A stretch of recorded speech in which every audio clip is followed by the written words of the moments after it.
My main field of work is natural language processing. Nowadays, it's all about large language models, including their novel applications. And one of the largest problems in the current society is, of course, misinformation. Even if you are not from NLP, at least not yet, maybe after this talk, things will change for at least junior students here. I'm pretty sure the talk is going to be educational for you, since all of us consume information every day. And it's very hard to assess the information. There are different perspectives, and I hope in this talk you will learn something about how fact-checkers are dealing with this challenge. So information is a growing threat to the society. We have a lot of examples from COVID-19 pandemic, but actually the problem is much larger. Taking wrong medicine is one of the most frequent reasons for people dying from accidents. And social media is just full of various medical advice, which can be very dangerous if people take the wrong substance and suffer from the effects.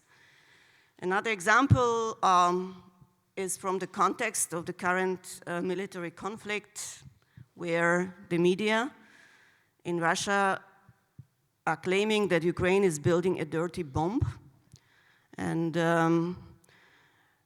yeah, so looking closer in this image and doing some investigation around it reveals that the image is actually taken in Russia in one of the nuclear plants. So it's taken completely out of context, and there is a false claim attached to the image that the image is talking about Ukraine. So these are just two very basic examples of text-based misinformation on social media and image-based misinformation. So what is real-world misinformation? We are computer scientists, so we need more clear definitions of problems. Misinformation is defined as non-true, harmful claims that professional fact-checkers deem important to verify. There are two properties of misinformation. First, of course, we have a lot of statements, but fact-checkers need to kind of assess the volume of this misinformation. So how much is it going to spread in order to prioritize the statements and rank them for being worthy fact-checking. And the second property is relevance. So how much is it relevant to the people? So how much attention is this piece of information is going to receive? So by these two criteria, they can kind of rank mentally the numerous statements circulating around in order to determine the most important one they're going to fact check. Now let's do a bit more practical exercise. I'm going to present some statements. The first one is Coldplay is French. The second one is 500,000 sharks could be killed to make the COVID vaccine. And the last one is Beat It is not a song by Michael Jackson. Now my question is for the audience, what is the real world misinformation? What do you think? So just say it loudly. Number two, so this is correct, probably for this audience, which is brilliant, right? So it's just too easy. Now, if we look closer into these examples, if maybe some people are familiar with FIVR, is a very popular benchmark in fact-checking, in natural language processing. People have been working for around 10 years, right? So you can see the big discrepancy to the real world piece of misinformation.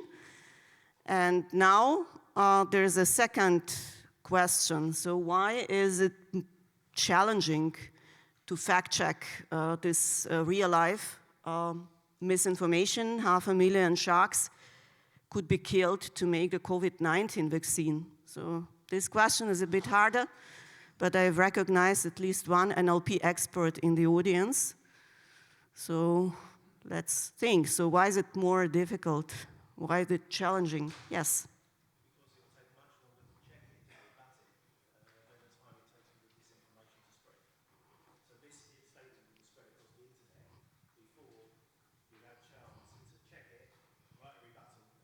Yeah, so it's challenging because it spreads fast. So that's correct. So that's why they should prioritize this. But then if they really want to kind of investigate, let's suppose these three statements. So the second one is more challenging. Like in terms of investigation, so why do you think it's more challenging?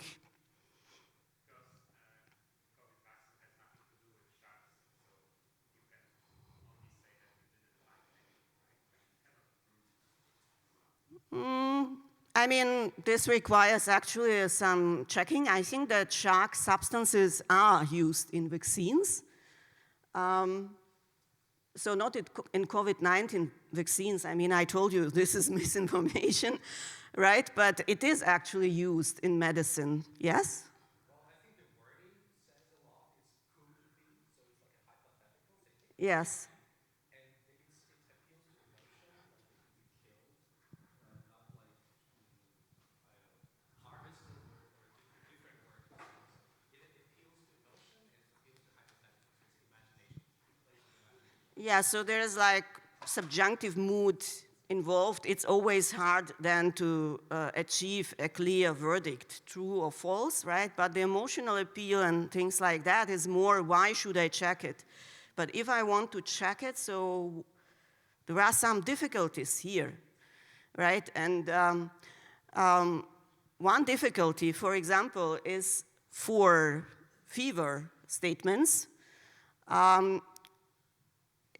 If you look at how they were produced by crowd workers by rephrasing some Wikipedia statements, right? So statements found in Wikipedia. What does it mean for fact-checking and for NLP? So you can go to Wikipedia and you will find the original statement by similarity, right? Because they are rephrased, and then it's a sentence verification task, right? But can you do the same for statement number 2? 500,000 sharks could be killed to make the COVID-19 vaccine, you know? So there's no kind of database where you can just go find a similar sentence and compare, right? So this approach does not work. And actually for this question, there might have been never a study even looking if this substance could be used in the context. So there is no evidence for you that you could just simply use for this statement. And what I'm trying to make clear here is that the real-life misinformation has quite different properties from the examples that we find in many common benchmarks. It's harder for many reasons, right? Also, you have 500,000 sharks. You have some numbers here, right? So if you had evidence, suppose in various studies, but you have different numbers, you somehow need to reason about these numbers. So is it true? Maybe it's not 500,000, but only 100,000 or 2 million, right? So the task is much harder. And now I'd like to give you a brief walkthrough in the current design of most NLP-based fact-checking approaches. So you have a claim. Here it's Sydney is the capital of Australia. And you have some trusted knowledge base. It may be a collection of documents. It could be a real knowledge base or a database. And there you go and look for some evidence. And for this claim, Sydney is the capital of Australia, you would retrieve a sentence like, Canberra is the capital of Australia.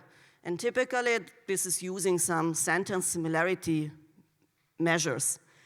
And then you input these two text pieces into a classifier, and you predict the veracity, basically support, attack relation or not enough information. Sometimes they use 3 classes, sometimes they use only 2.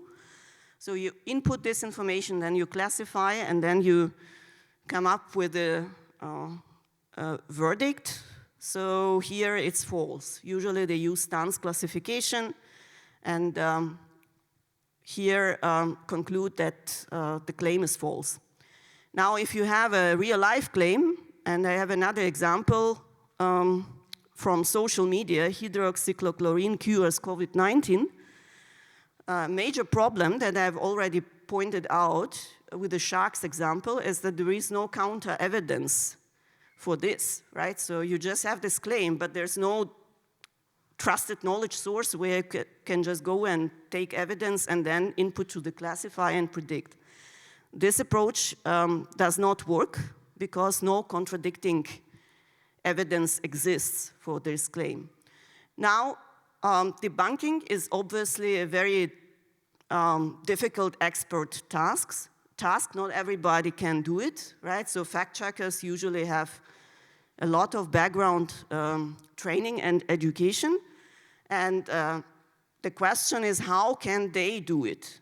We looked into the guidelines for the fact checkers, and they are operating under this condition that there is no counter evidence for most new claims, right? Because nobody has yet produced any content to contradict that claim. So what do? An important step, they first look who is claiming that. So who is the claimant, right? So which authority is mentioning this? For this claim, they figure out that the claimant is affiliated with some anti-science pro-Trump organization, and it's a known conspiracy theorist, and they can infer this from some documents that the claimant has published, right? So from this, they figure out that the credibility of this source is low. Second step they are doing is obtaining more information. It's hard for AI, but in future we could imagine consulting further parties about this claim. And finally, they also look at the evidence attached to this claim. It's a source document. So the example is real from the social media. And what they find is that there's an article whose main claim is chloroquine is an inhibitor of SARS, coronavirus infection and spread, right? And on the social media, this article, which is a completely credible medical article from a good journal, is attached to the claim to make people believe this misinformation. However, reading the article, the fact checker would find that the article is from 2005, so it cannot refer to COVID-19 because it's before that time. And also, though SARS, coronavirus sounds similar to corona infection and COVID-19, but these are 2 different viruses. And you cannot transfer the evidence from one virus to another virus, even if it's the same family, and also it's an in vitro experiment. It has never been applied in humans, right? And this is how they debunk the claim. Quite different from what mainstream NLP systems are doing. And the point here is that humans use the source of a claim in their verification process. It's extremely important. And their guidelines enforce this strictly. And the sources must be included and assessed in the verification process and also published in the fact-checking article. The question, how do you know that, is at the heart of the verification process. So in order to find and use evidence based on the source, we need the cited study, and we need some context from that cited study, right? So we go in the study and we extract some contextual pieces of information. And if we just compare the claim and the source, you know, technically it's irrelevant. We could not say it supports or it attacks the claim. So this information is irrelevant, related, but it's neutral, right? So, and this is different from the NLP approach, which uses stance, like support or attack, in order to verify the claim. So instead of using semantic similarity, it tries to utilize a lot more context in the assessment of the information. So instead of attacking the claim with the counter evidence, which is common in this task, it's looking at the source, and that opens completely new ways how the information can be fact-checked, also for NLP-based approaches. So first, we can attack the reasoning from the evidence to the claim by identifying some fallacies, right? So for example, in the source, the study was done in the lab with some cells, but in the claim, they state that the study applies to human. You cannot generalize from the lab experiment to a human experiment, right? So it's a logical fallacy, and since most people here, I assume, are scientists or maybe students, right? So in science, we do this all the time, right? So we put out claim in our articles, and we try to provide evidence, and it needs to be free of fallacies. And another thing we can do is attack the source by credibility. So that was in the example with the pro-Trump conspiracy theory person, right? So we can figure out background information about the source of the claim, and this way we give the claim low credibility. And another way how we can fact-check the claim is to address the factuality of the source. That is, the statements in the source would be assessed for being trustworthy, right? So many, like modality, for example, where people formulate a hypothesis, we need to check, so if this information can be really supported by evidence or not. So if it's not supported by evidence, it's not very trustworthy. So here I show that there are various ways how to perform fact-checking, while prior work has mostly focused on attacking the claim with the counter-evidence, and we want to go beyond this in our work. So we have a series of works in fact-checking. I cannot cover all of them, but just to give you an overview, we have worked in the past on the problem of quickly detecting misinformation by classifying the statements in terms of being a false claim without having any evidence, right? So we kind of used the knowledge of claims previously verified, which are similar to the new claim, in order to transfer that knowledge for the claim where we don't have any evidence yet, because this claim is very new. We also worked on approaches how to debunk false information, that is, automatically assess the veracity of the claim, is it true or false, and how to debunk the claim.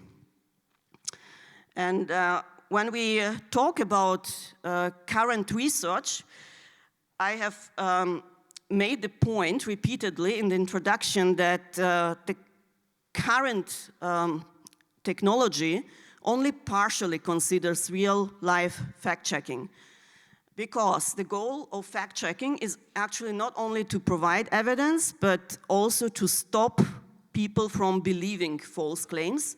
And this is something which goes beyond the technology, right? So it's a psychological phenomena, and we know that people are not ready to accept easily rational counter evidence to what they believe. So there are some beliefs. And in order to change the beliefs, we need to do more. So how to do that? So in fact-checking, there are three main goals. The first one is well served by current automatic fact-checking. AFC stands for automatic fact-checking, what makes the claim false. So this is this whole story with retrieving evidence that invalidates or confirms the claim. The fact-checkers need to do more. They need to write a fact-checking article where they try to answer the question, why was it believed to be true? So what is the context that people believe the claim to be true? And also, why is the alternative to that interpretation correct? So we need to provide much more context for the people to accept the result of fact-checking. And this is a very important, but so far, much less studied part. So in our work, we focus on content types with increased perceived credibility. What does it mean? So one example I've given you is when a false claim on social networks is supported by a credible scientific publication, right? So we tend to believe what scientific publications tell us because this is expert knowledge, but only very few people, when they read something on social media, would really go into the article and read it, and even less people can then evaluate the claim similar to a fact checker, because reading an expert article requires a lot of background knowledge. So because of this particular rhetorical figure, when a claim is made and some scientific article is attached as evidence, is particularly dangerous, right? Because scientific articles are considered to be credible. A second example I will use from our own work is visual content. So this is rising very fast in recent time. And here, it's known from psychology, people just tend to believe what they see, right? So there's this saying, an image tells you more than 1,000 words. And because of this, images are especially dangerous. They can also evoke very strong emotions in people. So that's why this type of content also has higher perceived credibility and needs to be prioritized in debunking. So because these types of content are misleading, we have two research projects I'm going to present today, where we develop special debunking methods for these important scenarios. So first I start with this case of fallacies when scientific articles are involved. This is joint work with my colleagues from IBM and MBZ UAI in Abu Dhabi, and the lead author is my brilliant PhD student, Max Glockner. So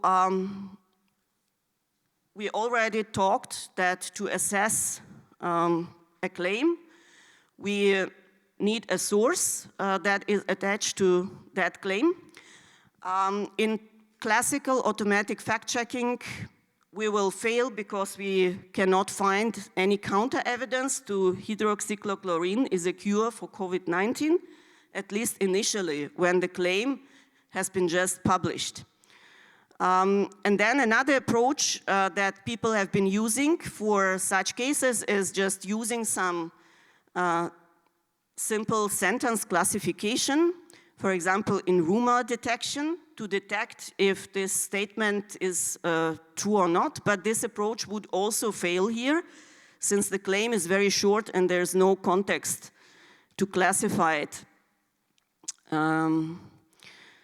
So we find in social media this document, a scientific article which is attached to the false claim.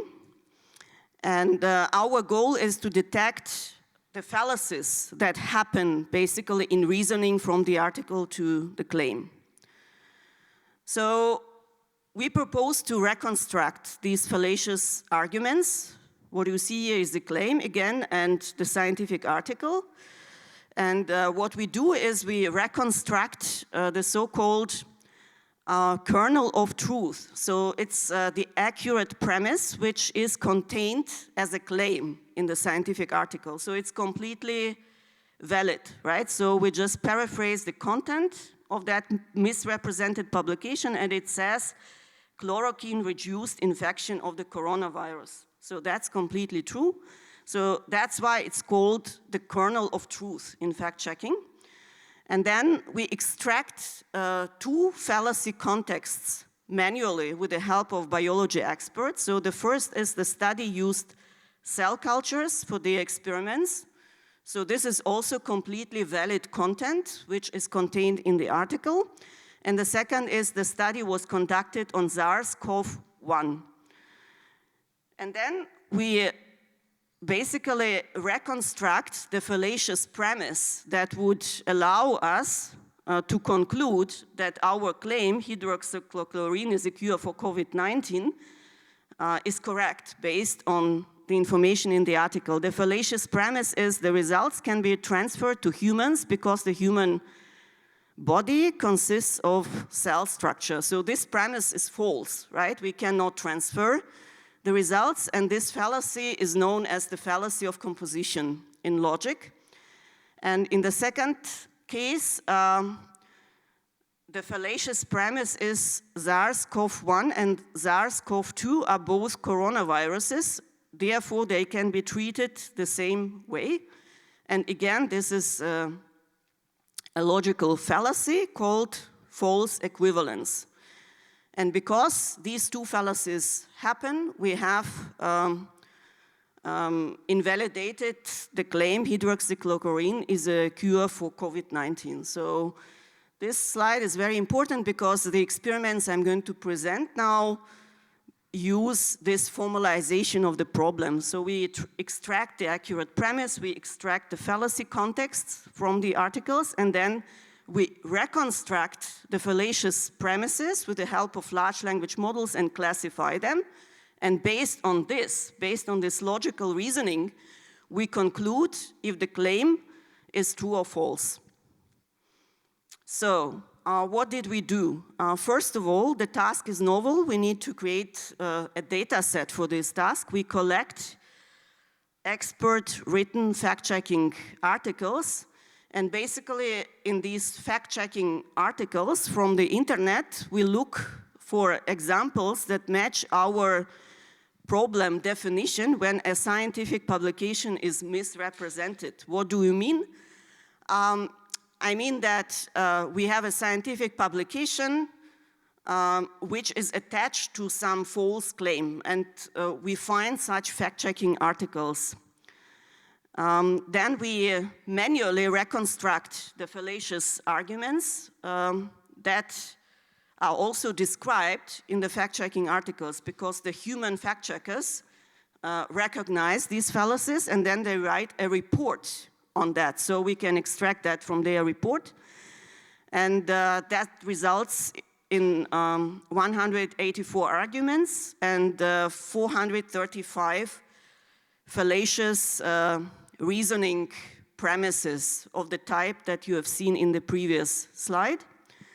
And also, we want, at the end of the day, to extract the relevant passages from the whole article, right? So, for the fallacy context reconstructed by domain experts in biology, we also look for passages in the publication that relate to them.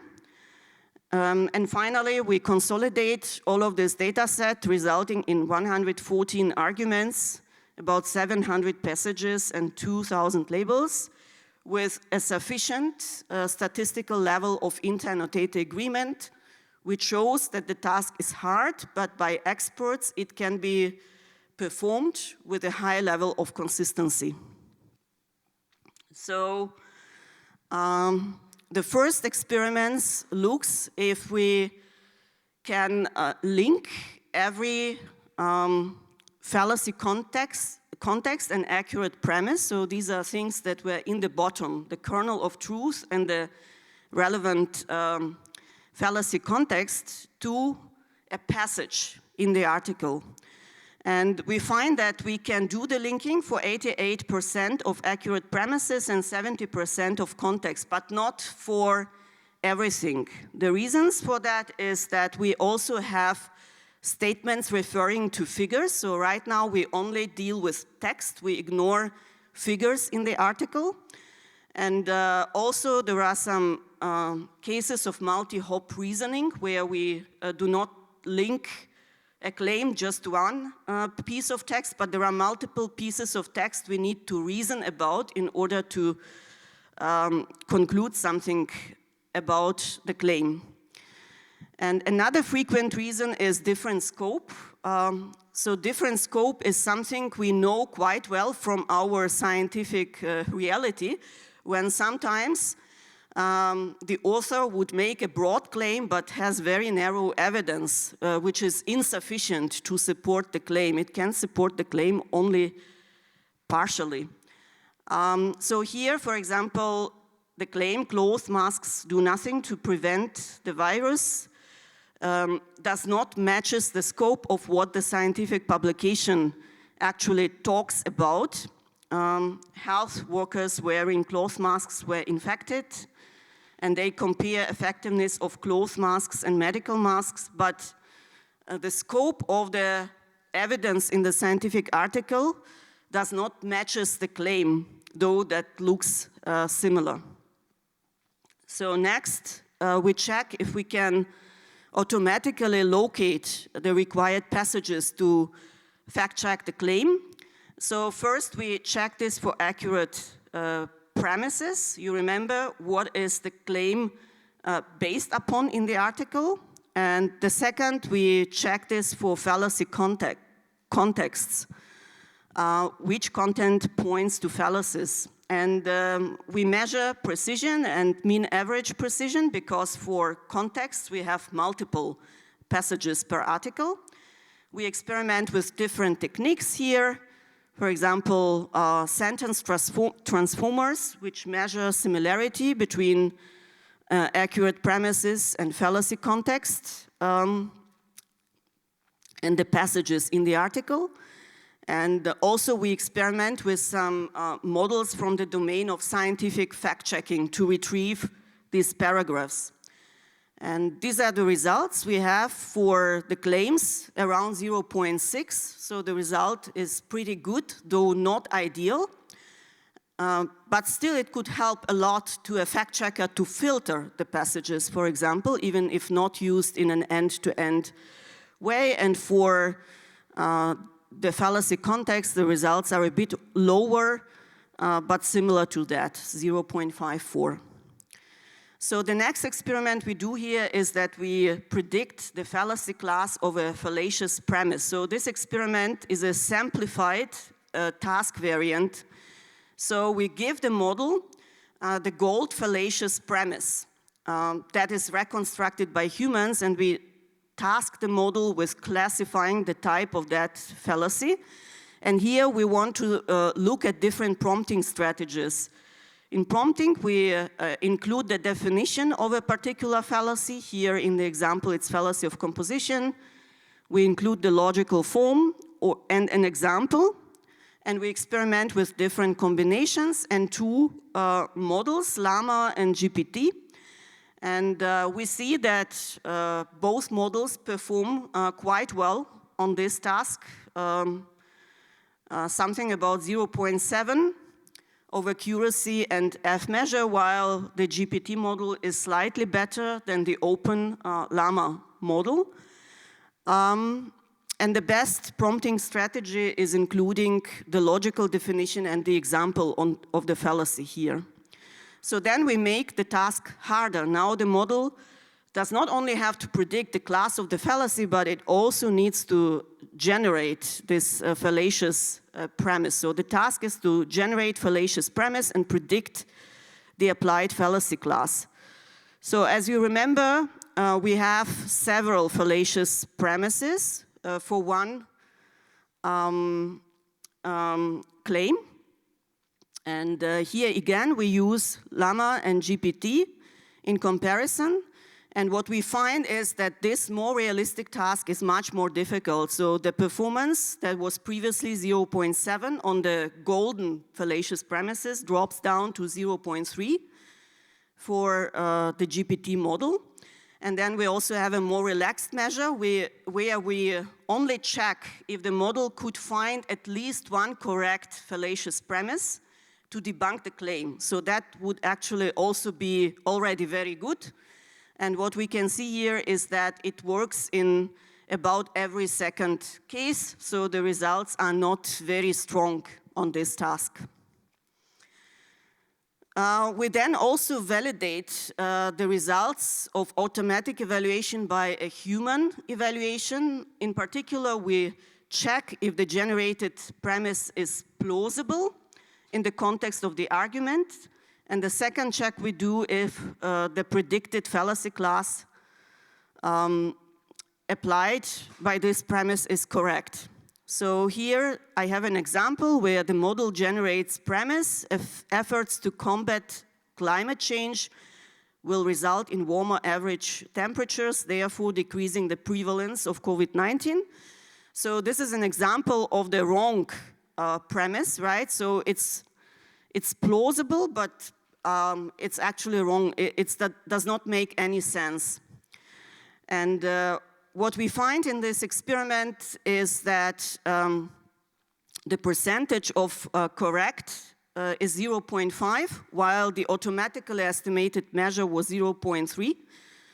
And also we find that large language models can detect valid fallacies that our experts have missed. So this finding is very interesting, actually. The large language model has a higher recall compared to human expert annotators. So the models could be used, for example, for human annotators as an assistance to check if the human expert has found all relevant fallacies. So the model could suggest some ones that the human could not find. Now we have a more complex evaluation where we combine different steps and we collect a ranked list of fallacies based on all passages. And here we use a large language model as a judge. And we compare two configurations. MISSI is a data set where we have gold passages, and MISSI Plus is a data set where we have automatically extracted relevant passages. And what we can see here is that the results of the GPT model, for example, drop down, especially considering both the accurate premise and the fallacy context, from 0.3 to 0.25. So the results are not that great if different steps of the pipeline are automated. For the claims, the results are pretty stable. We also did an experiment where we checked if the stance detection methods can detect fallacious reasoning.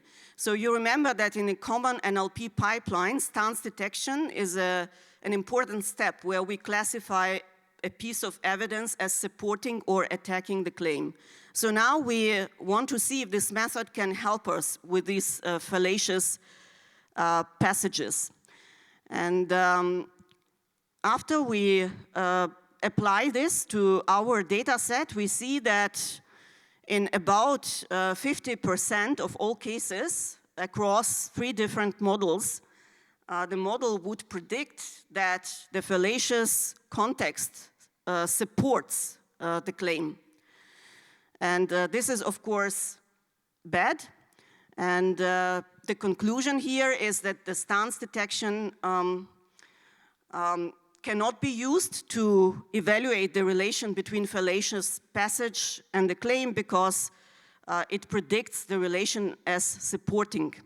In another experiment, we checked this in a RAG setting. So RAG is retrieval augmented generation, and we asked the model to write a fact-checking article for a claim just based on its parametric knowledge.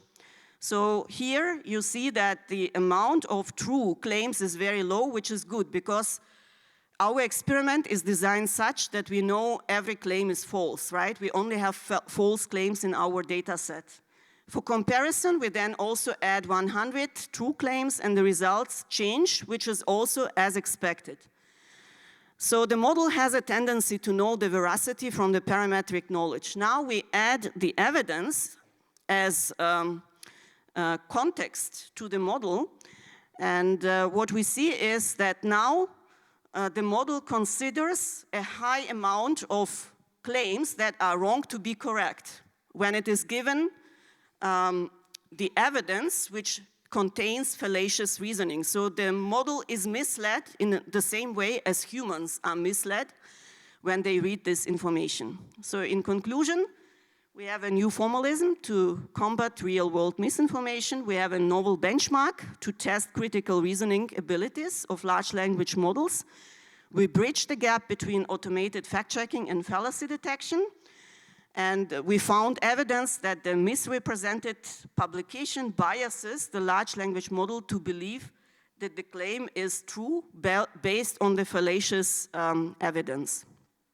Now, I'd like to conclude by giving you a brief overview of our work in visual context. So this is about images. It's called Image Tell Me Your Story and will be presented next week in one of the largest conferences in natural language processing, EMNLP. So here, I already made the point that images and videos are dominating the misinformation space. So the importance of visual misinformation is rising. This is the green curve you can see.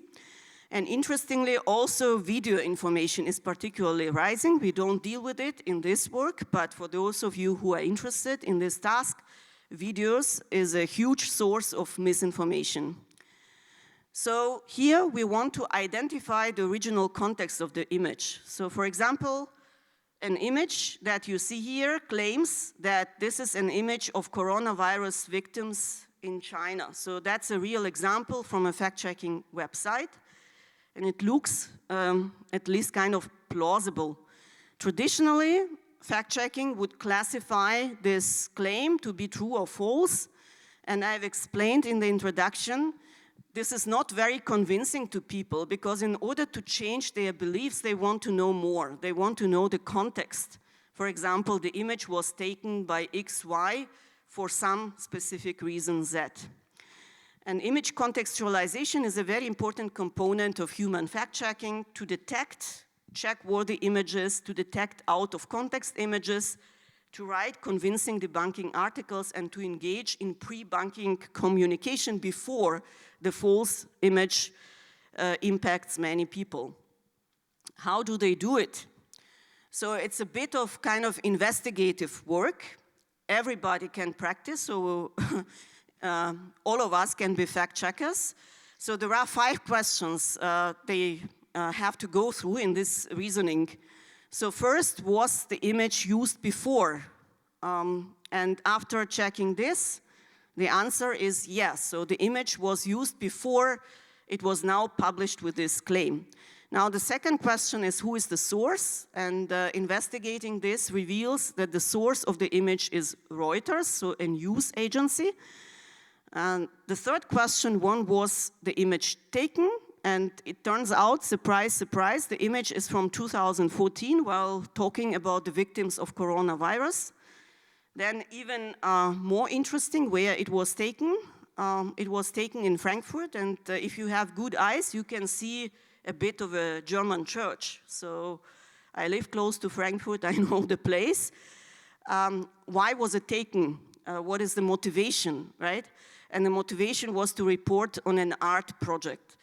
So here you can see that the image is taken completely out of its context and a claim is attached looking plausible,